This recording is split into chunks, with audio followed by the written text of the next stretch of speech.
Yeah. I'm glad to be here. Oh, yeah. Thank you for coming out, man. I appreciate it, yo. Yeah, I feel like I wanted to get you on here because I've really been digging, your work. Also, I feel like culturally we relate a lot. Yeah. You know what I mean? Like, I like a lot of the stuff that we like, and it's so, and we're gonna get into that, but it's so fascinating now with how many people are into the anime culture now. Like, before, like when I was a kid, at least. Like, I remember one time I mentioned Gundam. Like, I was like probably like 5 or some shit, or like 6 or 7. Yeah. That's fire, by the way. I love that. I would mention that, and then like I was being made fun of because they're just the name to them sounded funny, and I was just like, all right, whatever, and then what? Fast forward to like maybe 10 years later, like maybe I was like, when did Toonami come out? Early 2000s. Early 2000s, right? 2000s. Yeah. So around that time when it came out, that's when like. And shout out to Counter Network. Was it 2000s or was it like 90s? I think it was 90s. I think I would say I think you got it right, like around 2000. So I would say like late 90s. I would say because because I feel like around that time I was like maybe like middle school or something like that. So like because Toonami was during when I was hanging out with my boy Jason. We was watching a lot of Toonami on there. He was a homie that I used to chill back in the day. He used to watch a lot of anime. So we was watching Toonami in his crib a lot. So it was around that time period. So yeah, I think it was around like late 90s, like 2000, like you said. Yeah. But like shout out to Toonami because I think that was like the entry point for like America for a lot of people to watch anime. Gundam Wing, like, because people who were into like that kind of like that sci-fi, they had that representation, but like in an animated medium. Yeah. Like, for people who have never seen anime before, they would think it's all just like the same. Yeah. You wouldn't know that there's like different subgenres within the culture of it.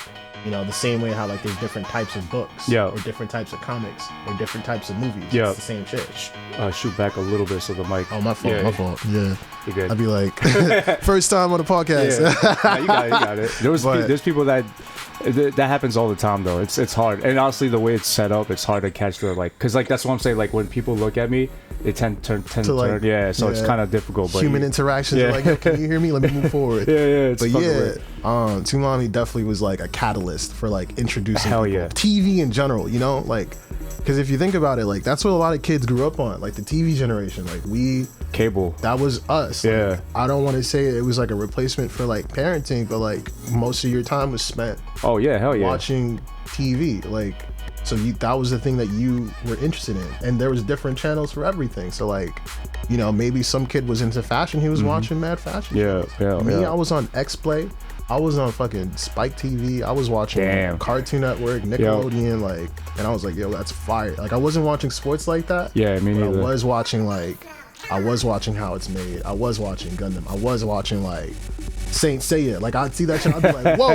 Like, whoa. Yo, it's crazy. My brother the other day he came through the other day, he was talking about Saint Seiya, and he's just like, yo, it's like, he was just like, it's such a good anime. And then like he was seeing like posts about it. He's like, holy shit, like people know about this shit. I was like, yo, man, it's crazy right now. Like in my boxing gym the other day, I just saw like a 5-year-old like Mexican kid wearing a Jujutsu Kaisen shirt. I'm just like, what's going on, man? Like this would never happen in my time growing up. I would never see that. Now it's just like, that's it. It's like everybody's now about it's like that life. Become like the mainstream. Like my little sister, she's like huge into me. She has like comic collection. I'm like, whoa. Yeah, like what is this? Like going on? I had one. I stole my comics from the public library. I took the stickers off and brought that shit in one time. Yeah. But I didn't ever have like a whole collection. Yeah. Like, and a lot of kids nowadays have that. Yeah. And it's crazy because like, how did they even learn to get to that point to be like, yo, I can order these books and read these books? Like, yeah, and like going out their way to just like order it, like, and engross themselves in it. And a lot of it is because of like the media that they consume. Like for us, we didn't have the smartphones yet. Yeah.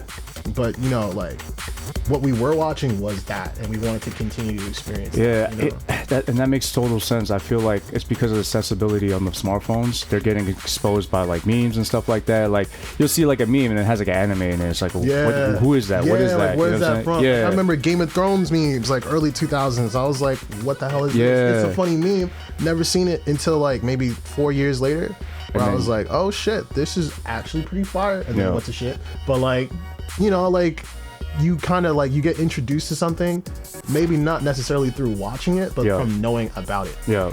You know? So like Naruto running. Like, yeah, even if you didn't know what Naruto was, you knew what Naruto was. Like, you knew what was going. You knew it was about niggas. Exactly. You knew, like, back then it wasn't like that. Yeah, back then, like you would like, you know, you would have no idea what animes is, and it always, I think they always just associate with like Dragon Ball or something like that. Yeah, because that was the anime. Yeah, that was like the only thing that people knew about. They didn't know about all these other things, like, because like, you know, Dragon Ball, like, yeah, it was popular, but like there was so many other animes that was already out by that time. That were popular too. But you know, it's crazy. Like, if you look at Yu-Gi-Oh, Yu-Gi-Oh was definitely an anime. Like, there was a manga first. There was a whole comic book. There was like, you know, and then it got turned into the TV series that blew up into the children's game that like people were playing. Now that people were just playing on their smartphones, it's crazy. Yeah. Or I'm trying to think of what else was like super fucking popular. Full Metal Alchemist. Yeah. That was a hit. That was a hit. Like, people knew about it. Like, I feel like not as many people talk about it today. But if you remember, like, I remember like going to school, you would see kids with like the little like the merch here and there. Like, there was hints of it. What was your first anime? What was the first anime? Can you remember the first anime you got into? The first anime that I ever like heavy got into was probably Gundam, like Gundam. Nice. Gundam Wing, yeah. Gundam Wing, because of Toonami. I remember I seen the shit, and I always liked robots. Yeah. And I was like, that is fucking fire. You know, like, the interesting thing about Toonami was obviously I knew about anime because, you know, that's just my background, but like I was watching like the older stuff, and like there was nothing, going back to like accessibility, there was nothing for me to keep up with stuff, because what it was my grandma. She was dubbing VHS tapes and sending it back to me, so I was watching it that way, so I was like figuring out what's going on. But like but the thing was, obviously she couldn't keep up with every episode or every show. It's like I only got like some of the things, and I was just like, all right, well, this is all I'm going to be able to see, because you know, back then internet didn't exist. and stuff like that. I didn't know how to go up, like, and then like there was places like in Chinatown that you could pick that up, but like even then I just didn't know where to look, you know. And then that's when Toonami came out, and then they were just like, they had their lineup, you know, like Cowboy Bebop, they had Gundam and all that, Big O and all that stuff. So I was like, oh, okay, now I'm watching this stuff, and then I could actually sit there and watch it by episode, you know, chronological order, and I'm like, holy shit, like this is fucking good, you know what I mean? It's crazy too, because I was able to rewatch G Gundam, because I only saw like, G Gundam was crazy. Yeah, I only was able to watch like 8 episodes in Japanese, because the whole, like, I only had dub tapes, but then I was able to rewatch the whole thing from the first episode to the very last, and I'm like, yo, this is fucking lit. And then I was just like, I hope they keep doing this, and the next thing you know, it's just, now it's everywhere. And it's fucking nuts. You know, it's crazy, like NGE, Neon Genesis. Yeah, of course. Like, I remember I knew about it. Yeah. But I never really understood it, like what was going on, because I Yeah. never watched the episodes in order. It was just like, this is on now. Right. This is happening. Just kind of, But it's supposed to be episodic. Like, it's supposed to be like, that's very story based. You have to like really you just follow know about the characters. You just know like there's a big ass purple robot. Just fucking shit up. This nigga just died. Like, like he just fucked up his friend. Sorry. Like, but. No, it's really interesting. Definitely my first anime was because of Toonami that introduced me. I would see sometimes like the games and shit that were out. They had like an anime look to them too sometimes, like Street Fighter especially. Right. Like, and you know, look at the place of origin, like it makes sense. Yeah, man. And what you fucking with right now? Right now I just rewatched Evangelion. I've been meaning to do that, because just like you, I only seen bits and pieces of it, because like it's different when you see these things when you're younger, because you kind of appreciate it from a more youthful perspective, like a spectacle. Exactly. But now it's like you're an adult, so you understand more. Like, you know, there's a story. You understand like the really deep part of it, so it's like I want to rewatch it, but that's on my to-do list. But it's long, and it's like, do we got time to do that? Niggas be busy, but yeah, man, like it's so crazy. It's really crazy. Just like how the things that interested you as a kid now are like, it's just normalized now. Now, I can definitely like dedicate time to it and like see how I can, I guess even make a career off some shit like that, you know? So I'm gonna do a quick introduction. It's my boy Kris, aka Flossquiat. What's good? The boss man of No. Thank you for coming through. Appreciate you, bro. We here. All right. Yeah. So I know Kris through parties. We met, I think, through a party. I think it was Matt's pop-up. Yeah. But ever since then, we kind of been rocking out in the internet world. But yeah, this, I know him. I just know his work. He does a lot of 2D visual arts. But you also like a software dev, right? Yep. How long you been doing that for? And like, what do you? And also, I guess you could talk about like what company you work for, if you don't mind. I've been working as a full stack developer, so nice. Database shit, right. Website shit, officially for almost a year now. Prior to that, I worked at the Department of Education for data engineering, and before that, I was in school. So cool. I was just internships here and there, some cybersecurity shit. But right now I'm working for So Far Sounds. It's like a concert startup. Cool. They're actually some of my friends knew about them. I didn't know about them. But one of my friends, his name is Jimmy Tense. He's a rapper. He performed for them years ago. Okay. And I was like, oh shit. And it's usually just for independent artists to come out and perform and have their own set. Yeah. And have a nice little personal show. Okay. For some people. Because they wouldn't really get the opportunity to do a whole show until you get that clout. So it's a way to build up their resume. So this service is kind of like independent concerts for up and coming artists? Yeah, pretty much. Yeah. Okay, that's cool. Sounds. And the whole thing is for people going to them, you don't know who's going to be there yet until you go. Oh, okay. Damn, that's interesting. So then they have to market that really well then, yeah, right? They do their thing. They're trying, they're doing their thing. I think they're working on getting everything back up and running because, COVID. Yeah. But before then, people were doing pretty well. My question is, do they also book, so let's say you don't know who you're just gonna see, but some of them, a lot of it's independent artists, but is it gonna be also one big artist, somebody that they know? I think sometimes they'll book some artists who are bigger, because like not every independent artist is like small, but not everyone is J. Cole, right. But yeah, it definitely varies. Like when there is like a higher profile person, I think they do tend to announce it. That's cool. Other than that, it's like you come and you're going there for the experience of like seeing someone perform, right, and knowing that this person wouldn't really have the opportunity to be like on a stage without like you supporting them, right. So it's like a cool little like almost like an incubator for like artists. Yeah. Who are, like, do they do they have like is the company itself, does they have their own venue, or they reach out to venues? The way that it works, it's kind of like they have like databases of like people who are willing to host like so far concerts. Gotcha. And I think like I don't think we own any venues. I say we because I work for them, but I don't think they own any companies or venues. I think it's just like we've got like this list of people or this list of like spaces where people can come and like start a show. Right. Yeah. And then they have like some curators who would like look for artists. Right. Who would like, you know, have a nice little turnout. Yeah. Oh, that's pretty fucking dope. I never even heard that there was a service like that. Yeah, it's like, you know, still a startup, still doing well. Yeah. Shameless plug. You guys should, you know, shout me out for shouting y'all out.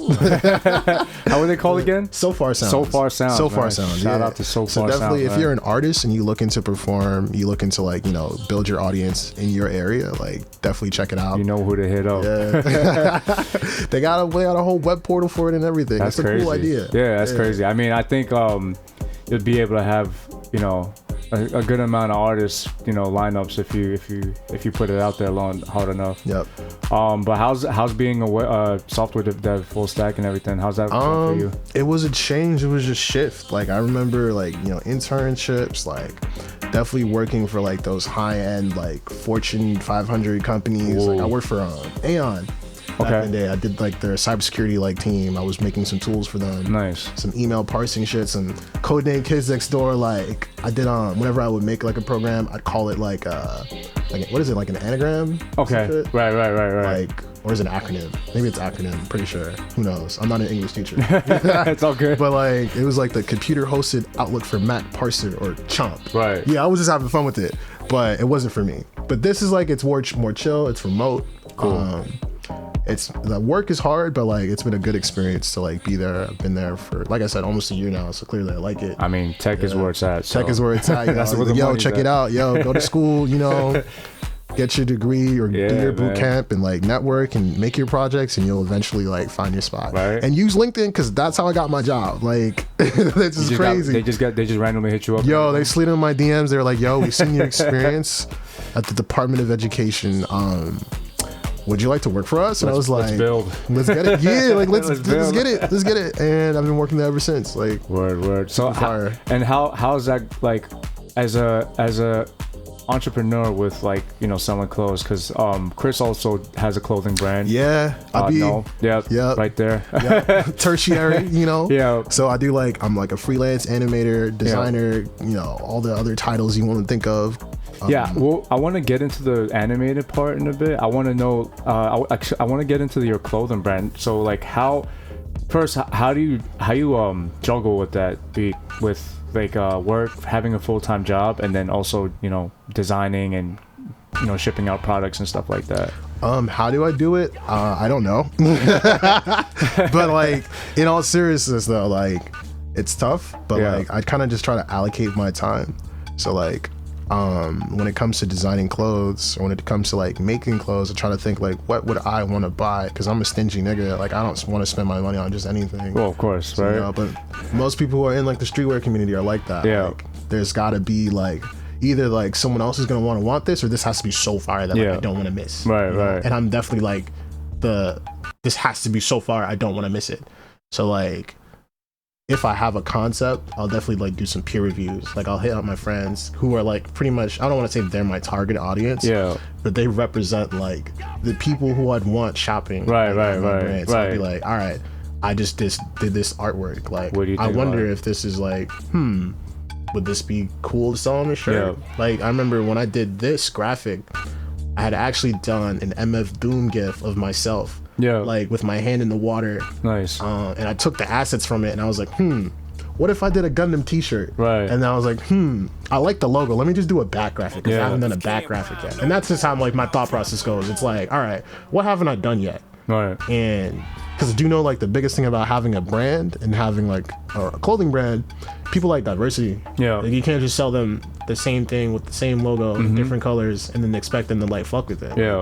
That's corny. I mean, it depends on if you're in streetwear. Right. It depends. You know? It definitely, because it works for other brands. I feel like it's subjective to what the goal is. Like where do you want to go to? Like, but I know for me, like I had to like pushing for diversity and like dropping new things was always like my number one thing. What inspired you to start the whole brand and everything? To be honest, I had always wanted to be in the streetwear community. Like, you know, if you look at like the people who I, you know, inspire me, like Ty the Creator, or like Pharrell, right? You know, it's like those people who have been in the fashion industry, but they also did other things too. You know, and it's crazy because if you look at like music and fashion, it's like intertwined. Like Kanye West, like everyone loves him, love him or hate him, but like he had an impact. You know, like I mean, no, he's a great designer. I mean, we see that at this point, you know, and he's still doing numbers, which is fucking nuts. But Yep. So I definitely like always, I never realized that I could start a brand.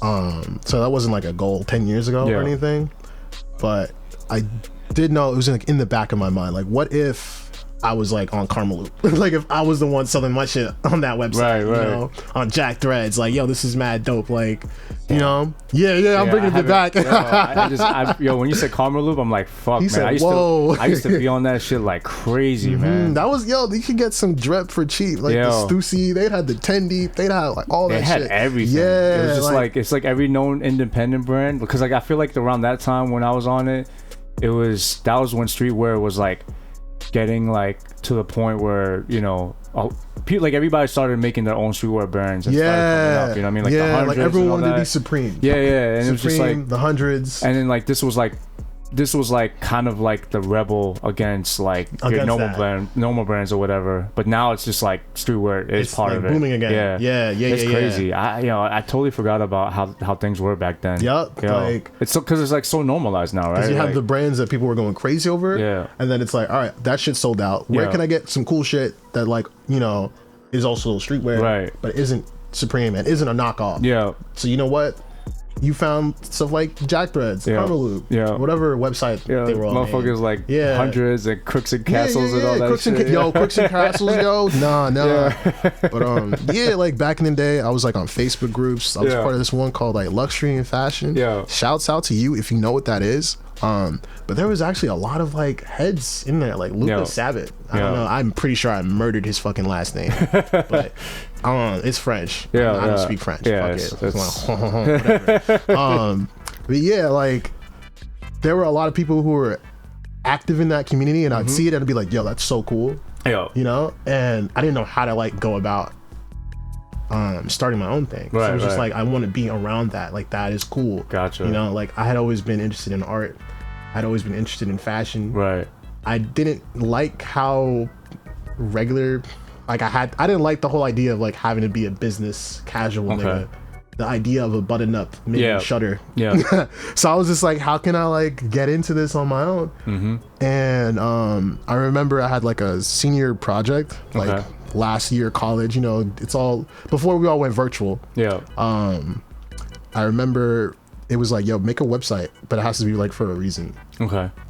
So I was like, I had always wanted to make a clothing brand. So why don't I just make a fake website for the brand? Interesting. You know? So it started off with that, and I was like, well, if I'm gonna make a fake website, I need to have like a whole logo. So I was just like trying to brainstorm shit.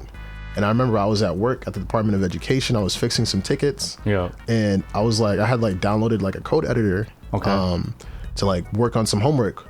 And I was writing like null, like for the homework.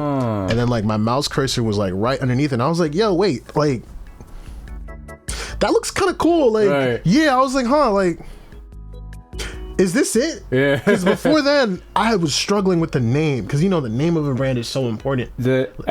When you first design your logo, the name, everything, that's the hardest. You have to spend so much time in order for you to go ahead. Like, everything has to tie into that. So you have to spend... Like, you're setting the standard. So you have to spend a lot of time. Like, it can take, like, weeks. You know what I'm saying?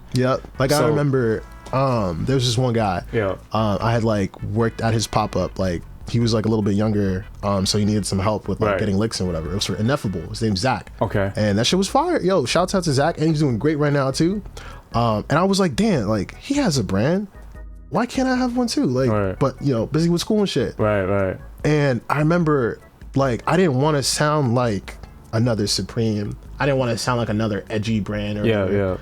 But I didn't know what to call it. Like the first name I was gonna call it was like No Contest. Because like I don't know if I'm like, what's the word, like a defeatist or whatever. But like I like that whole idea of like instead of like naming a brand and being like I'm the best, like it's like nah. Like, what if I wasn't? You know, like so yeah, No Contest was like the first. And that was from Smash Bros. Like when both niggas lose, you know, no contest. So I was like, that's fire, but it's two words. Like I don't know how to make a cool logo that says no contest that won't look like some shit like opening ceremony or like all those other brands, Crooks and Castles. It's like, all right, now what? And I couldn't think of like a direction to go with because it just said no contest. Like, what am I gonna do? Make Smash Bros merch? Smash Bros stickers don't get fly. Like I play, like I play Smash. I look good, but like, that target audience is gonna die out mad quickly. I mean, you know, those guys are just they're in like a parking lot playing fucking like in a venue. You see the smoke fumes, the stink fumes coming out the bag. And then like if you watch Evo and you see the competitions and you see what they're wearing, no one cares. No, they don't care about clothes. They don't care about fits. Yeah, niggas, they'll joke and say drip. I mean, but that's how dedicated they are to the game, right? Because they're not worried about that. They're worried about fucking whooping your ass. I respect it too, because bro, they'll give me hands any day. They'll give me hands any day. It's and we'll get into the whole gaming thing, but oh shit, shout out to Matt in the chat right now. Hey, my boy Matt, yes sir. Matt definitely mentored me too. Fucking me. I remember I worked at this magazine. It was called Sage Mag, and they had done like a pop-up, and I met him there, and he was just telling me about the brand, and I was like, wow, like this is legit. This is real. And I've seen your stuff before. I've seen you. Like that's what really got me. I was Matt is definitely one of the very few people I know in the New York City community. You know, New York City community that's just like super independent, super like I'm doing it all myself. I'm doing it. Yeah, and doing it right too. I feel like a lot of these independent clothing brand guys, they're like, yeah, I got a brand, but like they're not out there doing the shoots. They're not doing they're not directing the vision. You know what I'm saying? It's just they're like whatever. It's like, I got this. This is my shit. Blah blah Slap blah. my shit on it. Here Exactly. you go. Like they're not. He's like no passion. He's out there. You know everything. I'm just like, all right, yo, I fuck with that, man. Shout out to Matt, aka Soltar, Mr. Soltar. You know what I mean? You already know. You already know. Yeah. So back to Smash Bros. And no back drip to whatsoever. no. Yeah. So I remember I was just like, all right, that's corny. So seeing that name, I was like, all right, bet I have the name. Yeah. It's null. Like I'm a computer programmer, developer, scientist, whatever you want to call it. Like it makes sense. Like I think it's a solid name, man. Yeah. Honestly. And it really fits on what you're trying to do. So it really came together. It's kind of crazy how you figured that out, because like that's almost like the perfect word for your branding. You know what I mean? So, but let's step back a little bit more. How did you get into like 2D art? That's the interesting part actually for me. You know, it's crazy. Like I never considered myself an artist growing up. Yeah. Like, you know, it's like when I think about it, I did like shit. Like I got featured in like a museum somewhere when I was in like middle school. Really? Yeah, I did like this paper mache mask, and they were picked it out for some art composition. They were like, wow. yo, like this shit. It was like a red mask. The guy looked like he was crying, and I was like, sad devil. Oh wow. You know, like. And it got put in a gallery, yeah. And all my family went out, and I was just like, "Hey, that says something, man." Hey, yo, I have a tendency to undersell myself, whatever. Like, but like the art shit actually started off like no funny, Icy Tower. So Icy Tower was this game that niggas played in middle school. You know, you could download it and you could load your own characters. So I was like, how do you make your own character? You draw them in MS Paint. So I'm like, okay. And finding Icy Tower, like getting access to the internet, I was like, and that opened up a world for me in terms of like gaming, but also artwork. Like I learned how to do Photoshop. Like I made my own memes, so I knew how to like manipulate layers and all that shit. So and that when I was like middle school, like 12, you know. Oh, so you've been doing this for a while. I've been doing this shit for a while. Like I remember on there's this game I played, Rumble Fighter. Yeah. OG Planet. Like if you know about that, you're a fucking goat.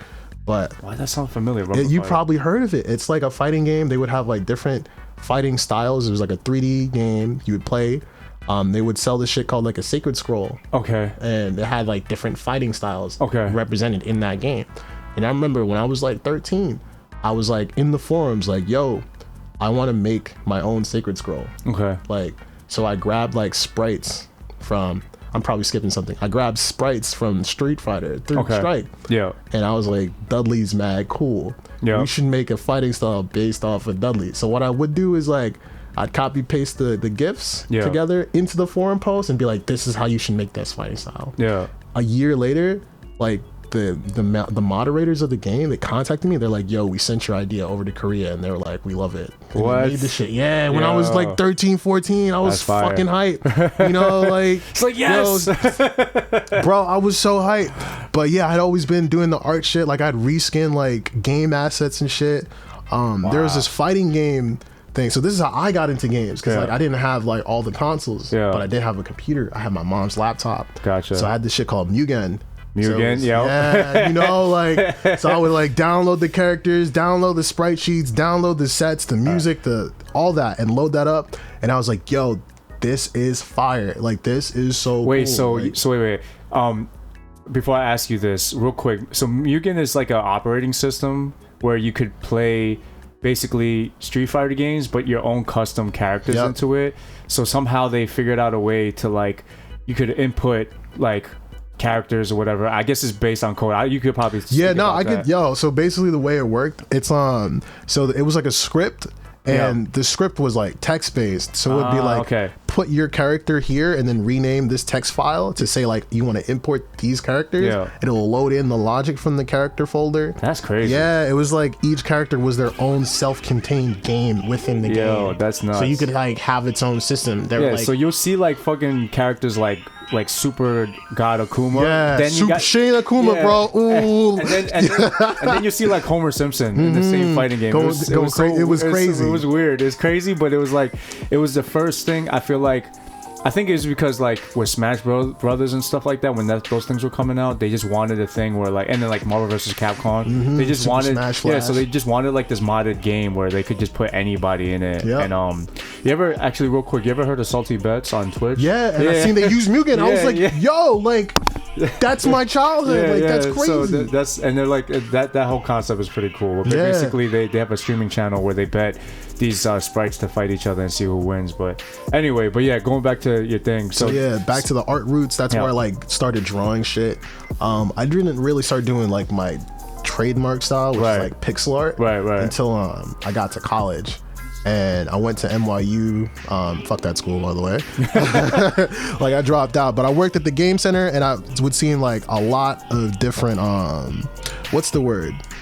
Different like indie game devs, and a lot of their pixel art was really fire. And I remember like my favorite games were pixel art games. So I was like, I want to draw this shit. And my first drawing was of myself, like a little guy, with like a little front dude with some locks or whatever, and a green jacket because green's my favorite color. And I was like, this is cool. And then I tried to make a game, and that shit was hard, and I stopped. And then, you know, fast forward, like I left NYU, so like I said, fuck that school. But like that's whatever. But like I got back into it. Yeah. I got back into pixel art because I was really into like, I don't know, I was looking for a way to express myself. Yeah. Like I remember 21 Savage just dropped an album. Issa? Yeah. Yep. Yeah. And that was the first thing I drew. Like if you look on my Instagram, like that's like, I think I remember seeing something like it was, that. and it looked a little janky, but it was there. Like it was like, oh shit. Like you see, like you had the little knife. So it was around that time that you just got back into it. Yeah. Like I was like, I want to draw, I want to do something. I want to show like, yeah, I really fuck with this. And that was like my outlet. Wow. So okay, so this is like relatively you're just getting back into it more or less. Yeah, like I was like, that's sick, man. Because I was kind of scared to share my art, bro. Yeah. Like you ask, most artists are not like confident. Yeah. Like the popular ones are, you know, the God complex niggas and all that. But like most like people who just do art for the sake of doing art, they're not like, I am amazing. I am great. So like I was always like that too. I was just like, I don't want to share this. Well, yeah, because there's it's funny because my my life coach, I had a life coach homie. He did the podcast over here. He basically said that there's, you know, you either do things with, you know, performance or you do it with sincerity. A lot of people that are popular and, you know, somewhat successful, they do it through performance because they're not worried about the art. They're just worried about putting themselves out there. Versus people that are so sincere about their art. They're good, they're excellent. Yeah, they may not be popular because they're not putting themselves out there, and they probably undersell themselves. They don't feel confident about their stuff. They don't realize. But that's the thing, and that's why it's good to have real people around you, because real people will tell you, yo, you need to put this out. This is fire. I mean? Yeah, my friends are like, yo, bro, like make that page public. Like, you know, my art Instagram page. So the name Flossquiat, right? So I was a huge fan of Basquiat, but I never called myself Flossquiat, like as an artist. Never. It wasn't until I went to a Father concert. Like, in 2016. Oh man, shout out to Father. Yeah, yo, it's in my zona, in my humba, wrist. Yo, I was going crazy. But I met this one fan. I met this one fan. He's like, I go by Flossquiat, and I was like, Flossquiat, like, why? Like, and I heard the name because I'm from Canarsie. We call Canarsie the Floss. Yeah. And I fuck with Basquiat, so I was like, well, I'm black, so I'm gonna just take the name. Like, so I was just like, fuck it, like, you know what? Reverse Columbus, you know? Fuck it. Like, so I started calling myself Flossquiat on my art page. Fuck with it. You know, as a homage to Basquiat, because I'm also Haitian too, you know.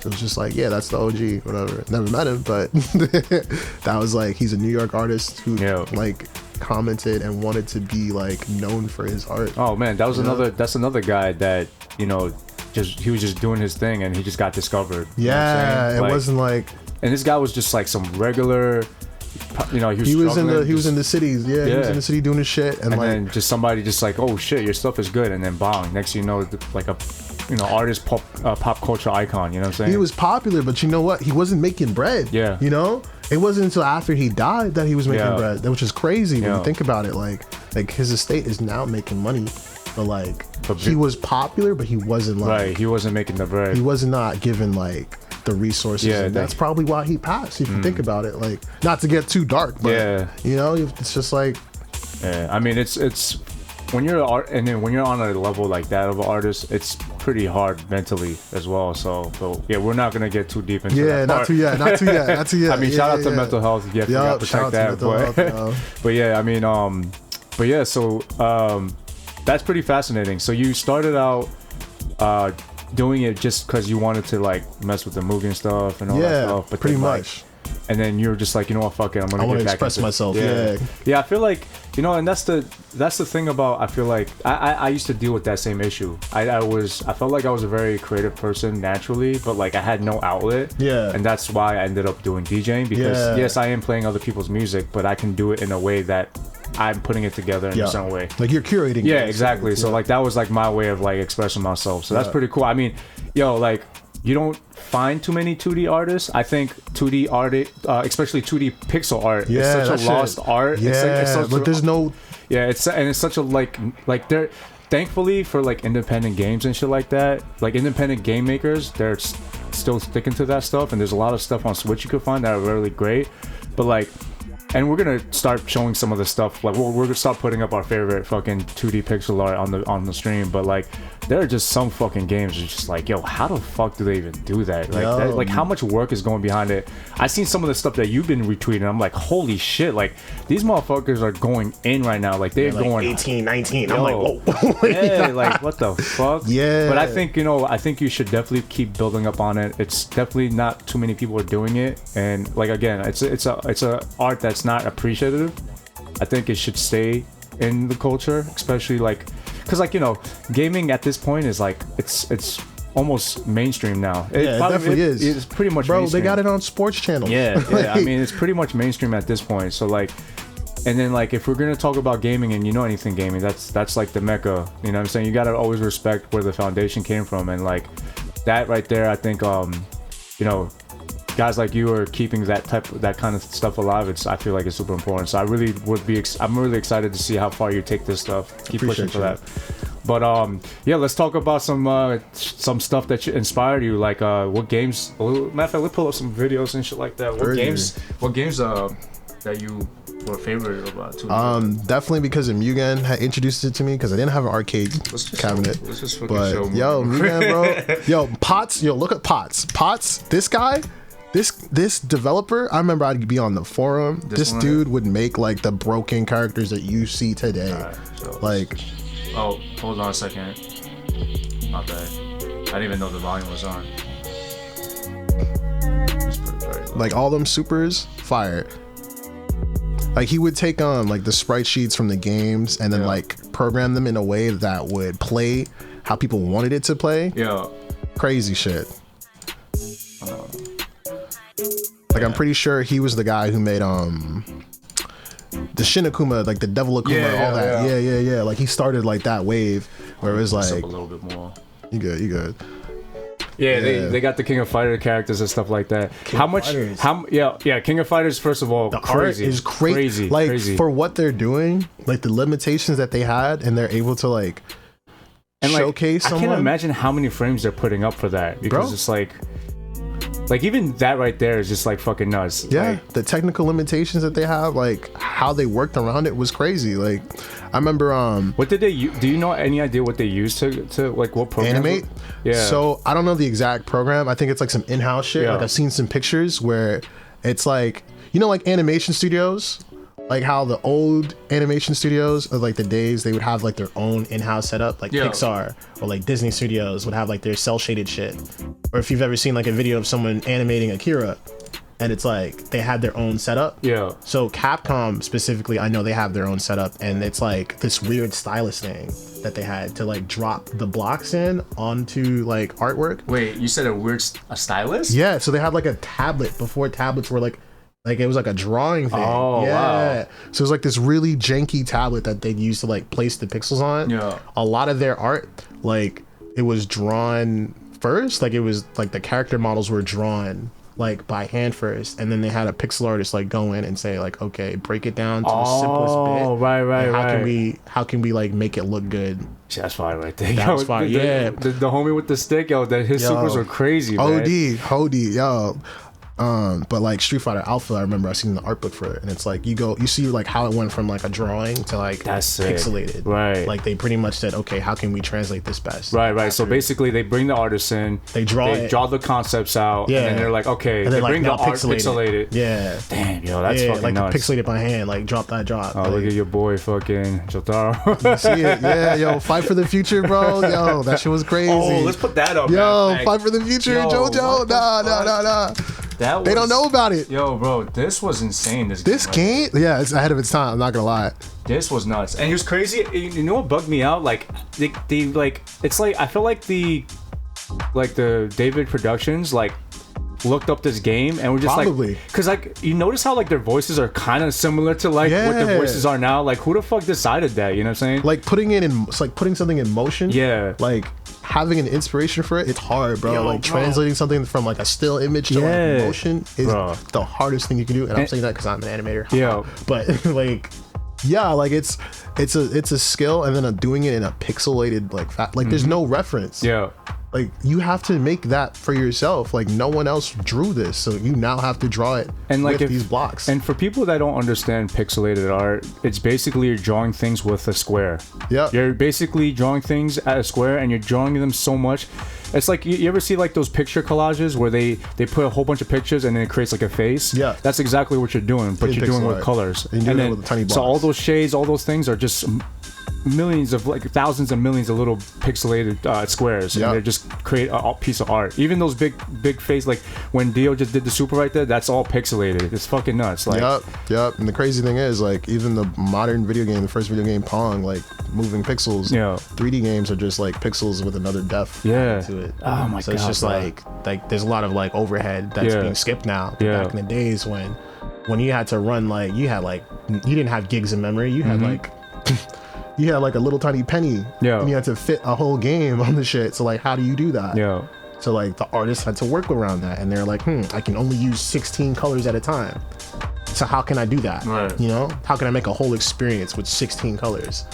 And they did it. They figured it out. And they fucking did it. Well, that's the beauty of like limitations, right? Because when you're limited with so many things, you master the shit out of whatever you got. Yep. And it's like that's what they did over here. They fucking just yeah, like look at this shit. This is fucking beautiful, man. Bro. Like, yo, and it's crazy. This what bugs me out. This game came out so long ago. Yeah. Way before JoJo was even heard of. Yeah, like it was popular in Japan. It was popular in Japan, but nobody knew about JoJo. Yeah, like now it's a meme. Like now people meme about it. Now it's like pop culture. Like someone will know about like some JoJo shit. Like if you know of anime, you definitely know of JoJo. JoJo at this point. Yeah, like. And it's kind of crazy because I remember when I got into it, I was like, "The fuck is this?" Like, you know. But Haruka Araki is like a huge inspo for me. Like his color choice, like the way he draws people now is just it's nuts. It's so unique. It's so honestly unique. like his stuff really should I mean it already has been in Japan put in the museum, but like his like stuff galleries like in Laverne. He was dead in like high art, like it's really beautiful art, man. But yeah, this is fucking like, and this is like what made in like 93 94 or some shit, 93 something like that, right? Yo, and this is fucking beautiful looking, like for someone to hand animate this shit. Like, yo, but you can't talk about pixel art and not talk about Street Fighter 3. Yeah, let's put the third strike. Street Fighter 3, yo, Daigo parry. I need that Daigo parry. Like, nah, like, son, like, Street Fighter 3 dead looked like it was made in 3D. Like, with the movement, like, everything. It was so fluid. It was so fucking fluid. I didn't understand it, man. Like, it's crazy because I used to see this in the arcade cabinets, and then, like, I didn't, like... take it. You took it for granted. Yeah, I took it for granted. But then, like, now looking at it like this, like, look at the fucking clothes, bro. They move. Like, it's everything has, like, it's like cloth. Yeah, like, how did they even... Like, back then, an attack was...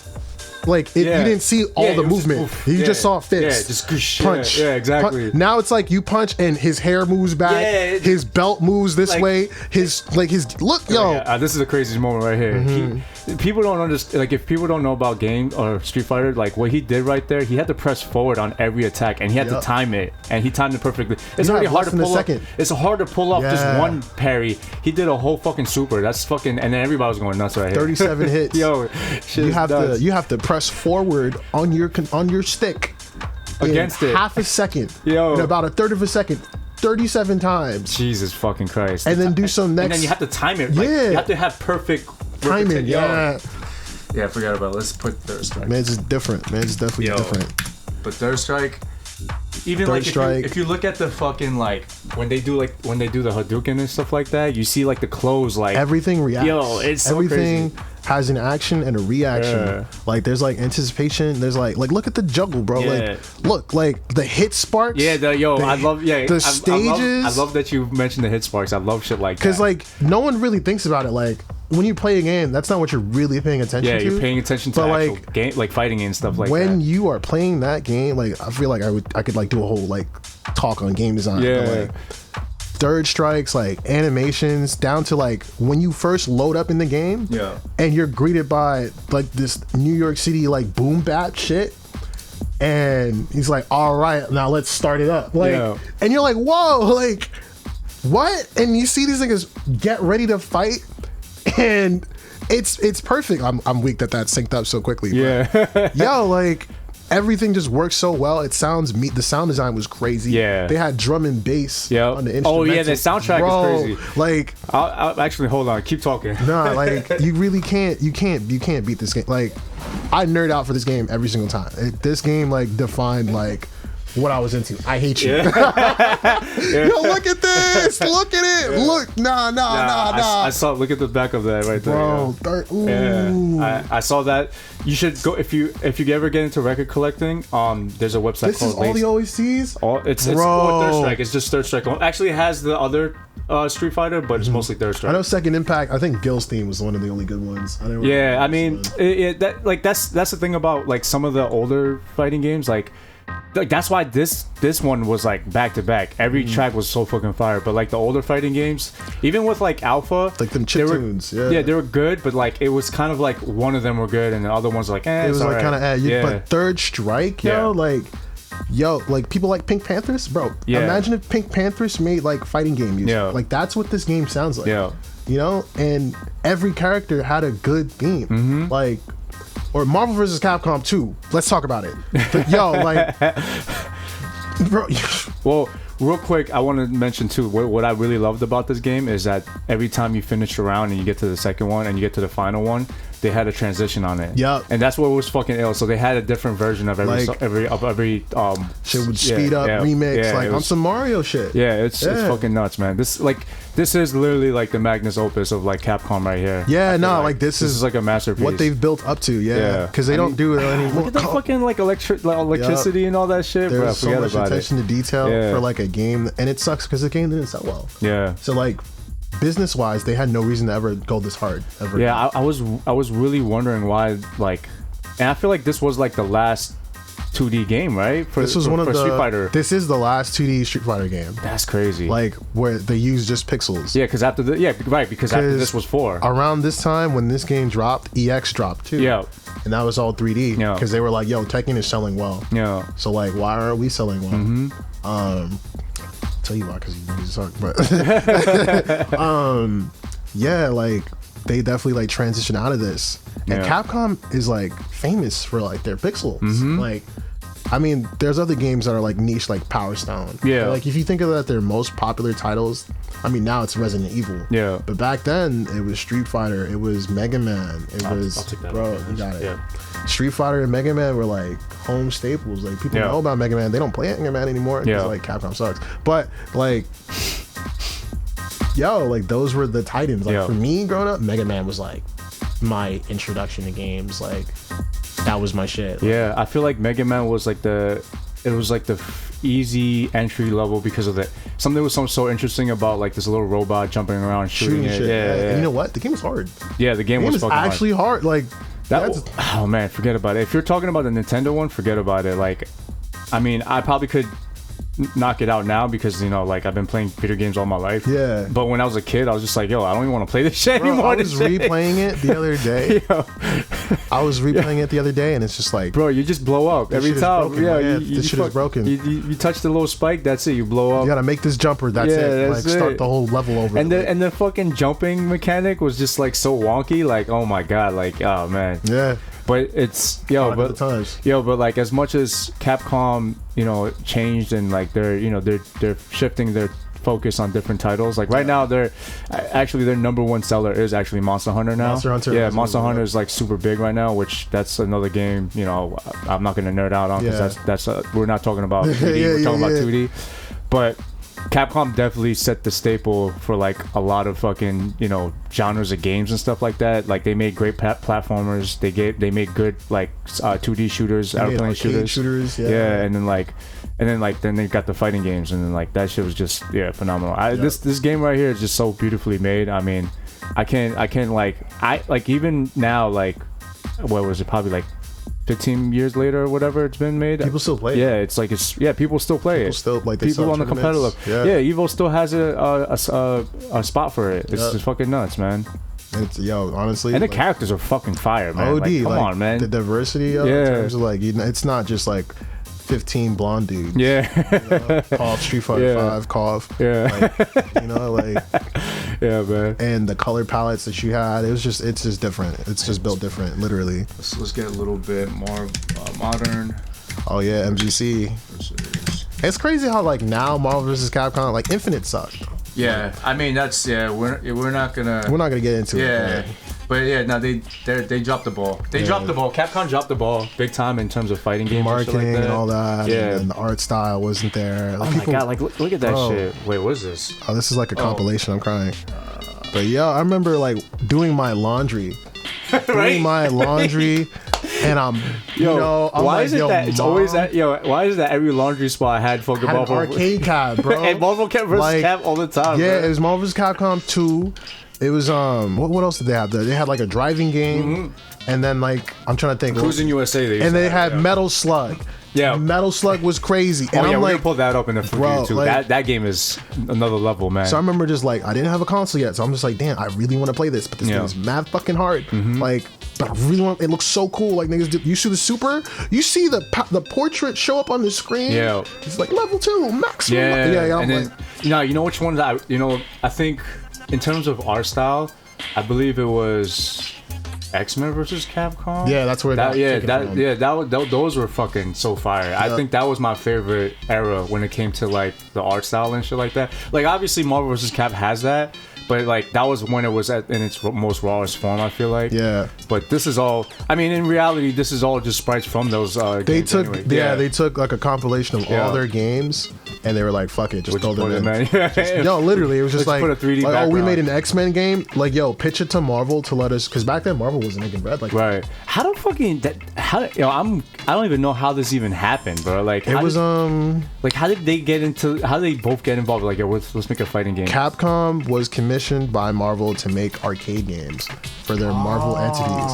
So they made like Children of the Atom. Yeah, right. They had like the arcade beat 'em ups. That makes sense. And because arcade games were making money. Right. So they were like, make us our arcade game. And then Capcom was like, we've been making a lot of fighting games. Let's use the same assets that we did for like the beat 'em ups and the other fighting games that we did. Because they made an X-Men fighting game. Yeah. Like, they were like, fuck it, let's just... No, you're totally right, because remember this fucking machine, this Konami game? It was like, what, I think you could have 6 players at the same time, I think. And this was like the first X-Men game. Wolverine, Cyclops. Yeah, they had Colossus. What's his name? Storm, Magneto. They had the guy from Keiji Inafune? No, wait, was it this one? Because they had the Avengers in this one too. It wasn't the arcade game. It was Children of the Atom. So Children of the Atom had Marvel vs. Capcom's combo system. Yeah. So like, I know. No, I'm talking about. Yeah, I know what you're talking about. Like, there was this is a total different. The beat 'em up. Yeah. But this was like, but this is the start. Yeah, this was the start of it. So this is probably why they. Now it makes sense. You could tell he's playing all the 4 characters at the same time. Yeah, that shot me weak. Yeah, I used to play this shit in Coney Island all the time. Like the beat 'em up era was like legendary because that's what got coins. Like it wasn't frustrating to play. So they made beat 'em ups of everything. There's a Michael Jackson beat 'em up. Yeah. Like, and then you get to play with your homies, so that's more coins involved and stuff like that. It was fun.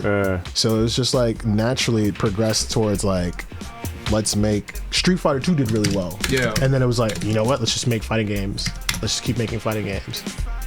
Yep, X-Men versus Street Fighter. That was like the iconic, the hand grip, bro. I remember seeing this, and I was like, I want to give you my money. Look, look at this. Like, you see the super? Like, you would see the intros, like in the, like, I didn't know how to do supers back then. Yeah. But like, you would see them doing that shit, and you're like, wow, if I mash my face across this like cabinet hard enough, I can do that too. Like, and. just create a world peace right there. The handshake. And you know what's crazy? Because if nowadays, like, Marvel doesn't even care about Cyclops. Yeah. So, like, there's reasons for that I won't get into. I'm just like a big comics nerd. Oh, okay. So like, I just tend to do research on the shit. But yeah, like. What was fascinating about this game to me was the fact that, like, you know, when they would keep making Street Fighter games, like, you knew that they were able to make Ryu or, you know, M. Bison or whatever because they already had the movesets. So they already had like context of how they're gonna look in the next and how iteration. They're gonna play. Yeah. But then they made Wolverine just from scratch. And then he had like phenomenal moves. He did some crazy shit. And it's like this, but it made so much sense as a fighting game, as a Capcom fighting game, but it also made so much sense as an X-Men character. I was just like, what the fuck is this? Like, bro, this blew my mind as a kid when I saw this. Spider-Man? Maximum Spider? Yo, forget about it. This is Magneto, Storm? Like, and you know, the thing is, these characters weren't like the most popular all the time. Like, yeah, Storm and Magneto, hell yeah. Spider-Man, yeah. Iron Man was never until the movies. Yeah. But he was a character, and that and he was one of the best characters. Yeah, he was one of the favorites. Infinite loops and all that shit. Yeah, you want to do an infinite? That's your guy. Holla at Tony. Yeah, come on, like, show me your curly mustache right now. Where's Magneto? Like, fuck, man. Pringles. This thing was revolutionary. I was like, yo, this is like insane. When I saw this in the arcade for the first time as a kid, I was like, yo, this is so fucking fire. The like screen shakes, man, flashes. So many people were like, I remember me and my homies, we just kept going to the I think it was like a DVD rental spot, like a video store. Yeah, they had a cabinet, whatever, and then it was just all of us just chilling there. We're all just like lined up to fight each other. Mad we didn't even know what the fuck we were doing, but we were just like we knew the very little moves and shit like that. Yeah. But damn, this shit was fucking nuts, man. I love this. And then like skill sharing kind of came through that too, like. Because before the internet, it was like you didn't know. Yeah, a lot of these. So like a lot of it's crazy how now with all these kids are like really good at playing video games because of the power of the internet. Like information shared. Like back then, it was just like they know how, like, people could know how to Korean backdash without even like researching it because you just type it in YouTube, right? Yeah. Now, back then, it was like you had to figure out shit based on who was the local fucking champ. Yeah. See the win quote? See the win quote? Yo, for real, man. Yeah. And then like it's crazy because like the only way for you to figure shit out was to find the pro or like the really seasoned guy in the local arcade cabinet, and you have to be like cool with him. Yeah, and he'll tell you either he'll wash you and take your quarters. Yeah. And just play infinitely. Word. You just let him play longer pretty much. Yeah. And that's the thing, right? Because it was like there was like a stake. Like you spent your hard-earned money. And now it's like you got like 10 HP left. Like now what? Like you gonna get more quarters from your mom? Yeah. And it's crazy because like if anything, you were just letting them play more and getting better more because like they're just constantly playing rather than just beating the because if you don't play anybody in the arcade cabinet, you just end up fighting the boss, and then once the boss is and then once you fight the boss and you beat it, that's it, the game's over. So like you're kind of like infinitely making them better. Yeah, it was crazy, really. Like it's funny now because like with Chinatown Fair and all these places, like the whole arcade cabinet culture just died out. I remember when I was a little kid, my pops used to take me to like it used to be just places that were just dedicated to arcades. And it was just like all you heard was just all the fucking sounds. It was just going off all at the same time, fucking mad loud. And you're just there fucking trying every fucking game out. Arcade cabinets, it's crazy because I feel like in America they died out because like the whole, they pushed like the home console. Yeah. And that was like that really changed the whole that changed like, it. Play your games at home. Don't come out here. And so for kids like me who like didn't have home consoles, it's like, all right, like I play them because I'm doing laundry. Spend 3 hours out there. Like I might as well like get my punches in. You know what I mean? Whereas like if you take a look at like the other games that came out, like Diablos, and you needed like a whole home setup. That's you had to have bread for that too. Like if you weren't playing that, then what were you playing? Yeah. But like nowadays, it's like kids have access to like games, like they have like affordable versions of it. Yeah. MMOs and shit. They got like everything that they can play like on their fingertips. My sister plays a shit called Genshin Impact. It's like it looks like Breath of the Wild. But it's like free to play. Yo, Castlevania. Yeah, I can't forget. The Metroidvania is Metroid. Metroid Zero Mission was my shit. Was that with Mega Man Zero? Yeah. Now I'm just black. Yeah.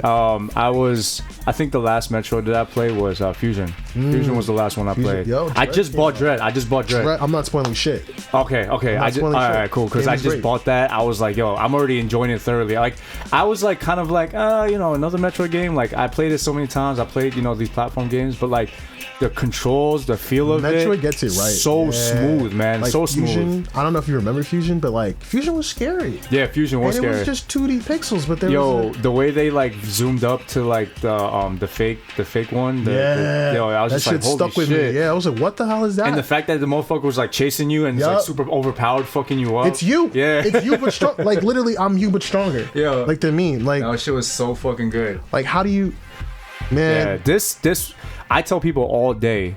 If there's a list of top 10 games of all time, like a top 10, doesn't matter what genre or whatever, this definitely is on that list. Yeah. The amount of detail they put in this game it still blows my mind. Yeah, especially like remember for the time. It's like look at when you slice them and then like the little fire, like all this stuff blows up. The after images on the wall. Come on, bro.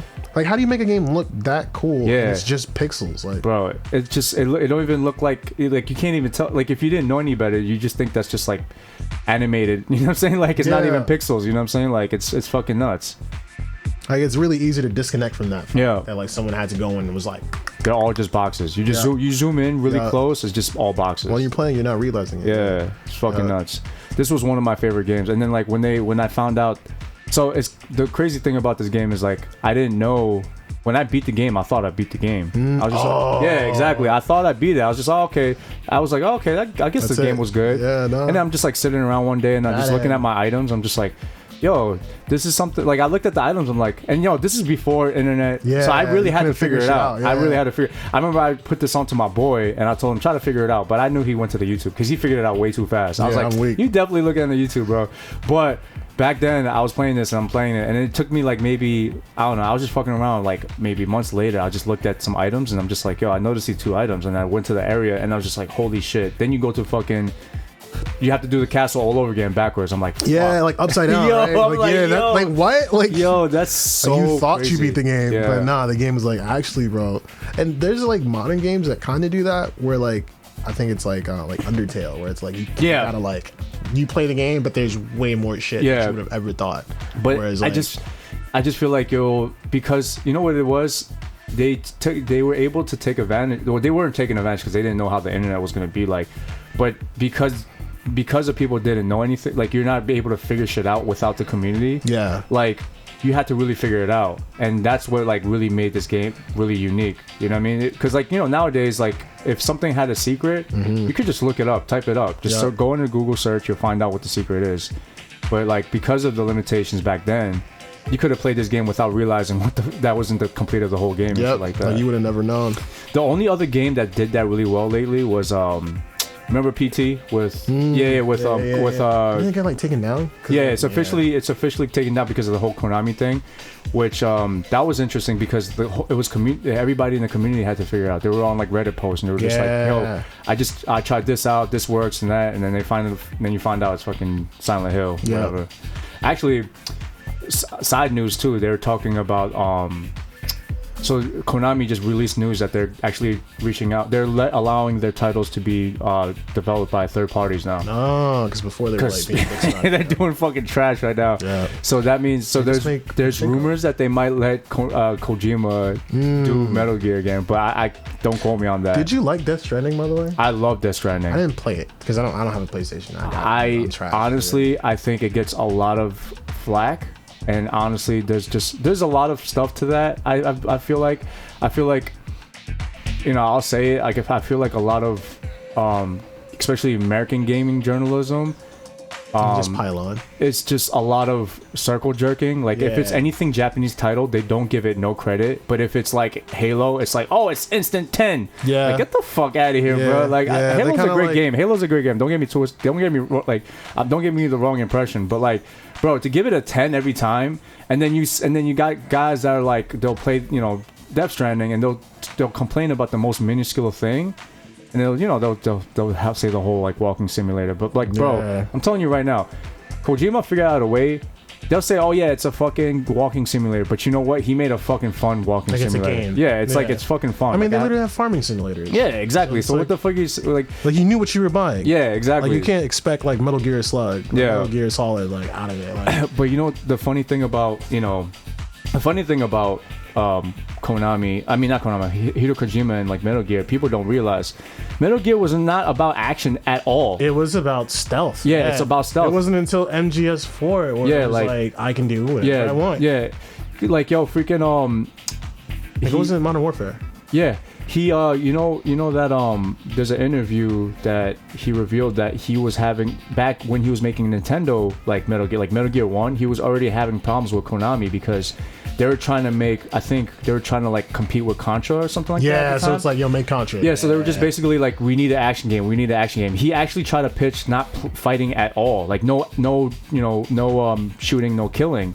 And you know, obviously they dubbed that idea. Like you could sneak around, but like you still would have the ability to shoot. Yeah, so like he was all about anti-violence, and like if you were a true Kojima fan, you would know that Death Stranding is, like a lot of his games. Yeah, it's true to what he wanted. That you know, so like they kind of like they satirize it a lot. Like when like, exactly. Like the guys who are super violent, super like edgy, super powerful, they're like, yeah, like look at this, we made a character for you guys. Yeah, like he has a sword, his name's Raiden, and he just cut shit up. Yeah, like, yeah, it's weird, but yeah, going back to that, I just feel like these American, like, you know, like IGN and GameSpot, all these companies, they're not really trying to talk about the game. They're just they're getting like paid. They compare it to like, they're just they have their own Nathan Drake. Yeah, exactly. Yeah. That's all it is at the end of the day. So that's just trash. But that's aside from everything.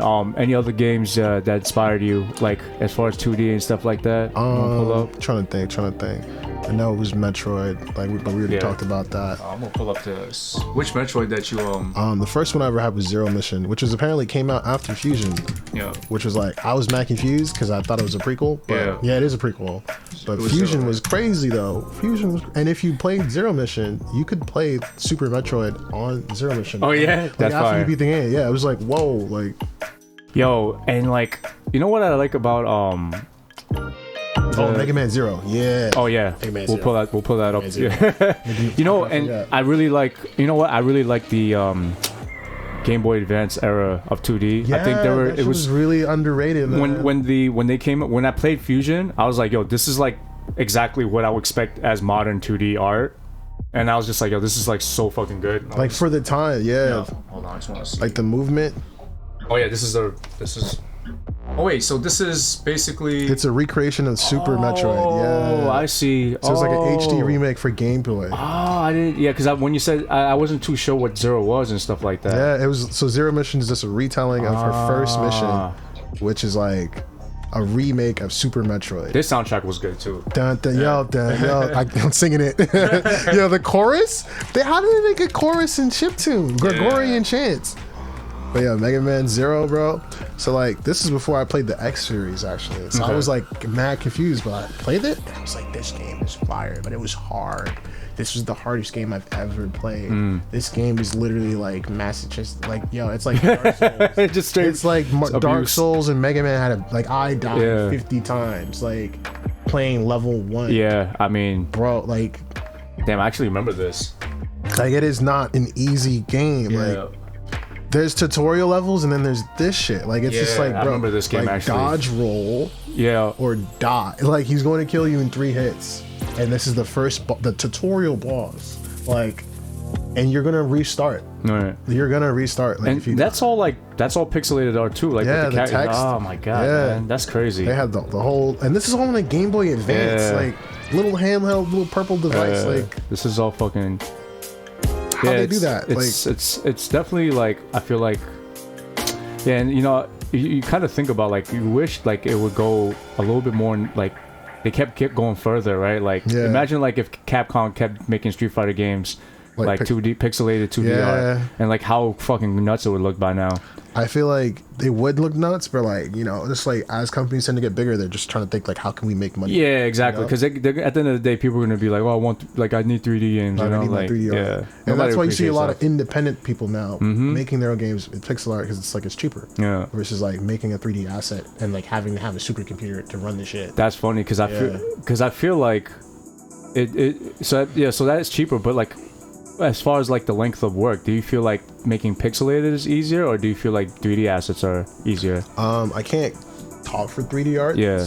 But I do know that like you can't go to school for pixel art.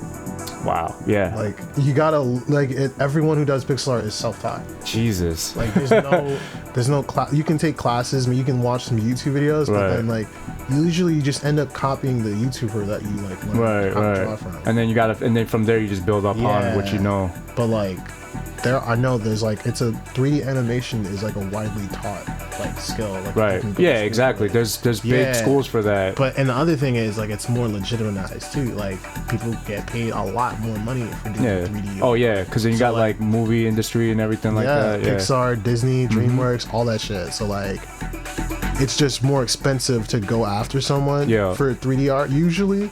See me, I feel like I'm part of like a newer generation of like pixel artists, right? Because like you Google up like some of these artists like rates, and that shit is dirt cheap. You know, funny shit. Like it's really crazy, like because we're starting to get into like the topic of like how much is this worth? Yeah, you know? And it's like to me, my art is worth a lot because my time is worth a lot because this shit takes a lot of time. You know? Well, let's talk about that a little bit. I remember this. That's crazy. I remember this fucking whole boss battle and everything. Let's say, for example, I can tell that's fairly quick to make. Yeah. But like it's quick in size. Let's talk about the K Tronada album art that you did. How long did you take to make his face? That shit took me hours. Like drawing, redrawing it again. Like this doesn't look right. What colors can I use? Actually, let's talk about your process. How do you go about that? So like when I first started out, I would blob it out. Like I would draw a blob and then reduce it to look like more pixelated. Gotcha. So you're basically kind of like getting a general consensus. It's kind of like claymation. Yeah. Okay. And then I realized that wasn't good because like most of my shit would always look like uneven because like one side would be like mad chunky, one side wasn't. And then I started doing some more research on like how to like refine my process. Yeah. The thing about artists is focusing on line work. Like it's still art. Yeah. Like I'm using pixel art as a medium.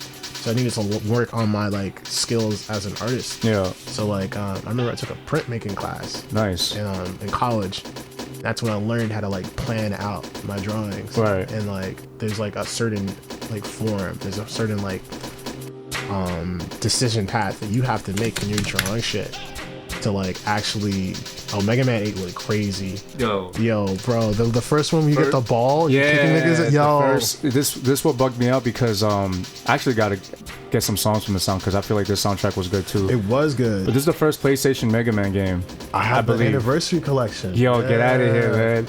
But this was interesting too because they had the little like animated like cinematics and stuff like that. Like the little cutscenes. Yeah, but it's infamous for that shit. Yeah, but go back to what you were saying as far as your process. So, yeah. So like I kind of started refining it. So now it's like I'll draw line work. So it's just like black and transparent. So like I'll just figure out like what do I want to render, like what do I want you to be able to see. Gotcha. And then like I'll work on the extra details later. Because like the whole point of pixel art, you have to be intentional with what you are drawing. Like if I'm gonna draw some shit and it starts to just look like a blob, when I finish it, it's gonna look like a blob. So now it's like I have to plan that out. I have to plan this out. There's so much planning that goes into it. I wonder how like what because I assume there's extra steps that you're taking rather than just straight up drawing something, right? Yeah, like I mean, I'll like sketch. Sometimes I'll sketch things out because I'm not the best sketch artist. Yeah. But like I'll always use references. I'll always like say like, okay, how did this look? And then I'll pull up a game that I'm like, how did they do it? Right. So like I was drawing myself as like a Street Fighter character, as a Street Fighter pocket version. And I pulled up some Third Strike, like to see like how they did shading, how they did like different details, how they did like the animations, how did they manage to make that shit look so smooth, you know, use that for inspiration.